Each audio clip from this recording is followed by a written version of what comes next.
Well, what's up everybody and welcome to the channel. Today's video is going to be pretty fun. We're kind of going to be going over two different topics. One being the 5.2 liter naturally aspirated V10 is no longer. For about 20 years, you could buy some insane cars like the R8s, Gallardos, Huracans with V10s. Now the V10s are gone. So is this now the best time to pick up a V10 supercar? Along with that, I've never driven a gated manual R8, which has the exact same engine as my Gallardo. And I have over 5,000 miles of driving in my car. So it'd be kind of cool to compare the same generation R8 to Gallardo, which are on the same platform. They have the exact same engine and the exact same transmission, just hydraulically actuated with E-Gear, manually actuated with a 6-speed gated. So this will be pretty fun to compare the R8 to the Gallardo and talk about is now the time to buy a V10. Big shout out, by the way, to 704 Exotics. They are providing this R8 for today's video. Check out their website, linked down below. And let's get right into talking about the amazing V10. So to start off talking about the V10, it actually started life in the Lamborghini Gallardo. For 2004 model year, you saw the 5-liter naturally aspirated 10-cylinder, which was a Lamborghini built motor. Then in the Audi R8, when they introduced the 10-cylinder, they updated that to a 5.2 liter. It was their own motor.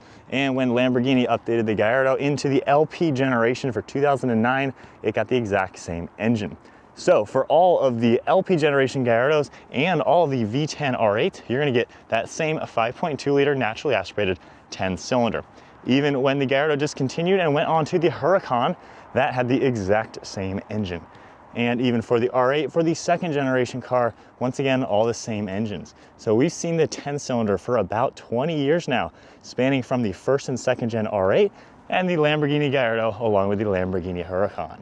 Now for the Audi R8, you have a single clutch 6-speed transmission or a 6-speed gated manual. And then for the Lamborghini Gallardo, it's all actually the exact same transmission, just you had the E-Gear hydraulic actuated or a 6-speed gated manual. In today's market, a gated manual LP is like 300 grand, and they apparently only made like 60 or 80 of them. So super rare to find a second gen manual Gallardo. However, you can find manual V10 R8s, depending on mileage, they're around 100 grand to 150 grand. So pretty cool to see at least what you have going for each of these cars. All right, so sitting in the Audi R8, I don't think I've driven my brother's car in like 2 years. So honestly, I'm super familiar with my car. Not as much in the R8 anymore, it's been a while. However, still a very familiar car. And there are a lot of characteristics that just feel similar to the Gallardo with just kind of that low slung feeling. This roof already though is like a big bubble, so that is a huge difference with the R8. These seats are also a lot more comfortable. So really cool just to see the luxury that you get with the R8 versus extra sport in the Lamborghini.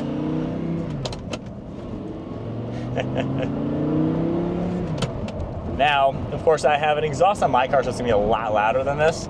But the cool thing with these transmissions, when I say they're the same, they're literally the same transmission, just the actuation is different. And you can easily convert any of the E-Gears to a 6-speed manual. It's like $20,000 to $30,000. And I could literally have a gated manual Gallardo, which those go for a lot of money. I don't know if the resale is the exact same, but from what I've seen, they actually will hold some crazy value if you do a conversion. So definitely something to maybe consider one day. But the gear ratios and everything I believe should be identical in the two cars. Only drive modes really, we just have the wing and the suspension. So we'll go into sport mode for the suspension, feel out the power a little bit.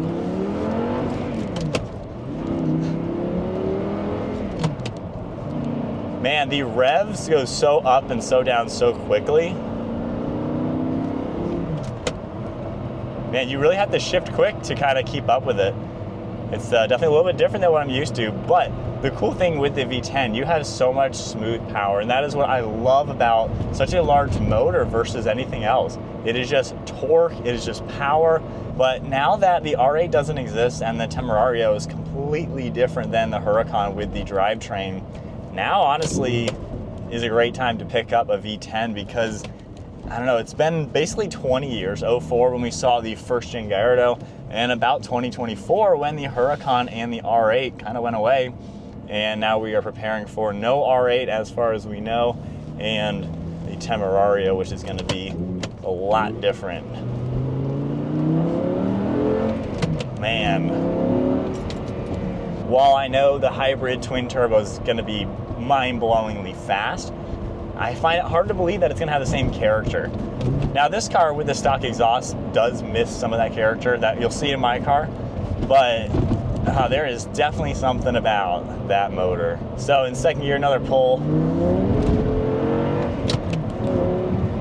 Wow. Even with all-wheel drive, it is like 24 degrees out, so we're not gonna go too crazy. Ah, man. You got some good acceleration to that. It is so smooth to drive. The R8s are great. These are just really good cars. You could daily this all day long. It's got that GT feeling of comfort. And I'm even in the sport suspension, yet it's so comfortable. But what a good blend of a car, honestly. You just have the comfort, the power, the refinements. It is a really nice place to be. And there's really no sacrifices, I would say, with this car for what you get. You just get a really good blend. The gated manual is so cool to go through the gears. Man, I love that power. So nice.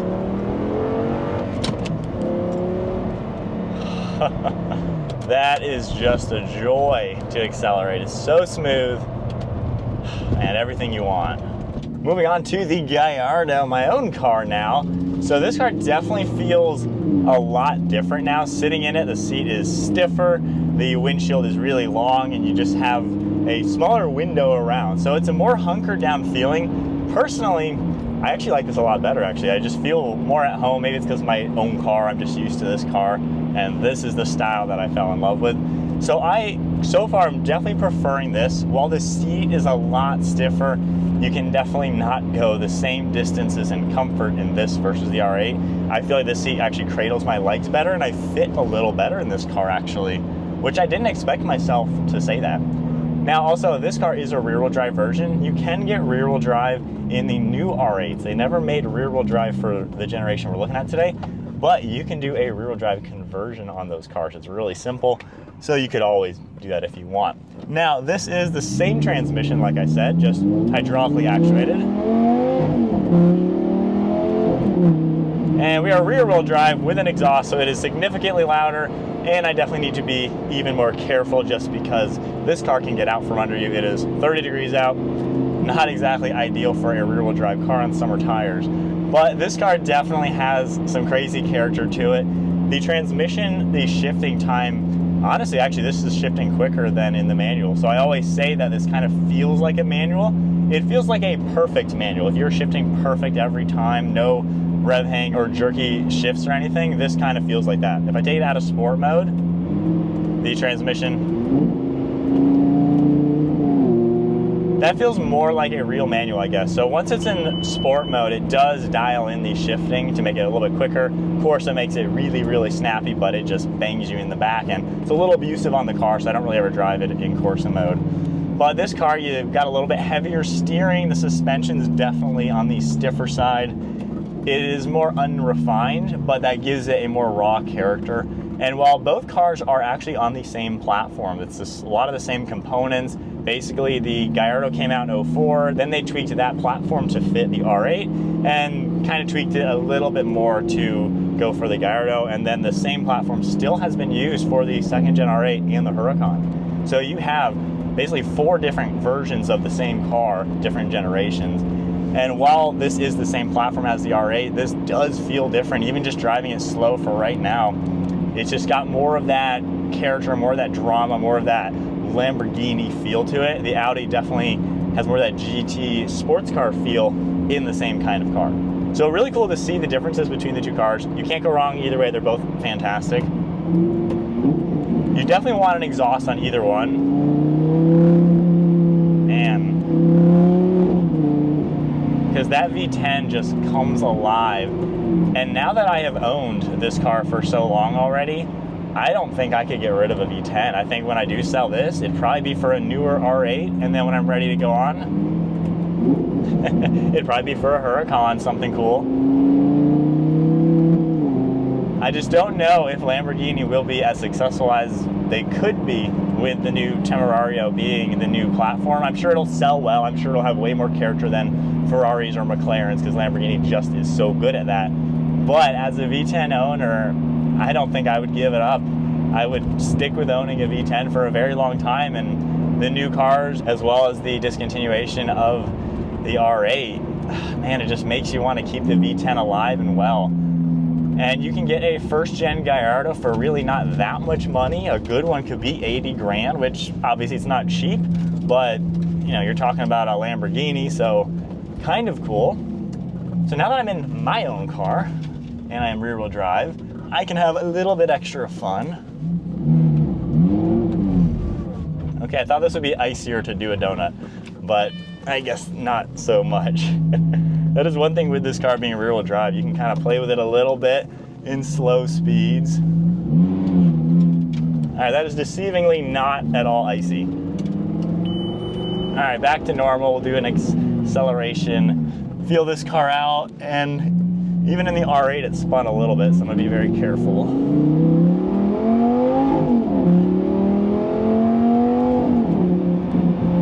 Oh man, I love the car. I love the car. I love what it has to offer.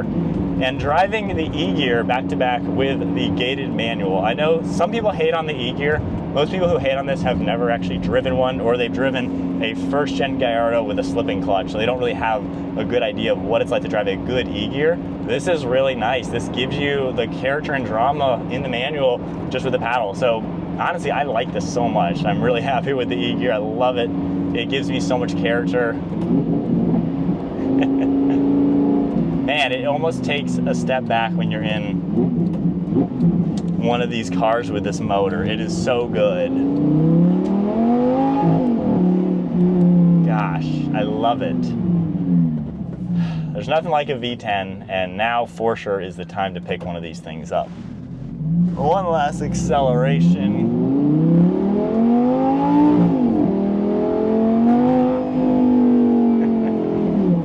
Oh man, I love it. I love it. The V10's great. It is sad to see it go for sure. We'll see what the new generation really brings us, but this is something special.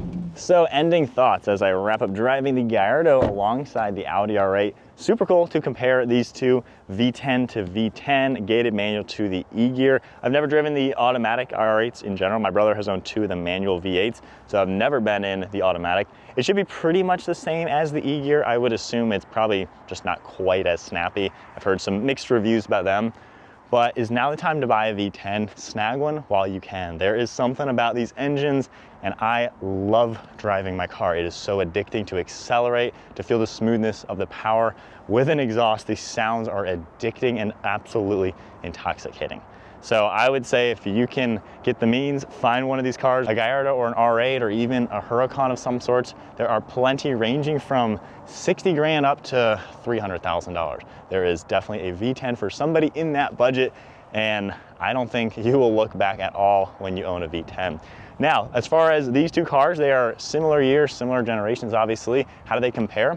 They're honestly very different. While they are the same platform, same engine, same transmission, I enjoyed the E-Gear. I love the hydraulic actuation. It's a lot of fun, and I could definitely not afford a manual LP. They are just ridiculously expensive and so rare that you pretty much will never find one.